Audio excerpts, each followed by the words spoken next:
famille.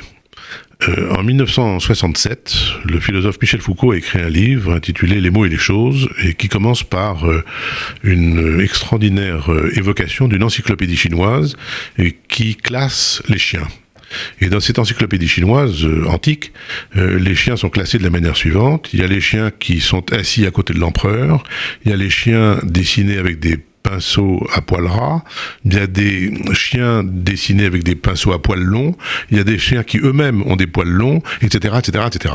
Et quand on regarde cette encyclopédie, Michel Foucault le dit d'ailleurs, ou quand on écoute cette liste, on ne peut pas ne pas rire, parce que ça nous paraît complètement idiot, ou en tout cas, disons, tellement éloigné de notre manière de voir. Pour nous, les chiens, il y a la race canine, chez les chiens, il y a les caniches, il y a les golden retrievers, il y a les doberman, etc., etc. Donc je crois qu'une famille, c'est évidemment une collection.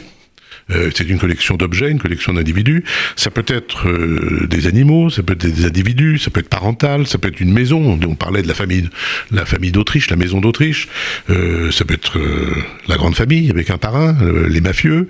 Ça peut être amical, ça peut être mathématique, bien entendu. Une famille d'objets, une famille de nombres. Ça peut être aussi l'humanité, puisque si on se souvient de ce que disait Gide, qui disait famille je vouais, alors dans l'humanité on a tout ce qu'il faut. Hein, ça c'est une grande famille à l'intérieur de laquelle il y a beaucoup de haine. Et puis dans la famille contemporaine, on a bien entendu une famille éclatée, on a une famille recomposée, on a des familles fluctuantes, on a des familles monoparentales, des familles, etc., etc. Enfin, toutes les familles qu'on peut imaginer.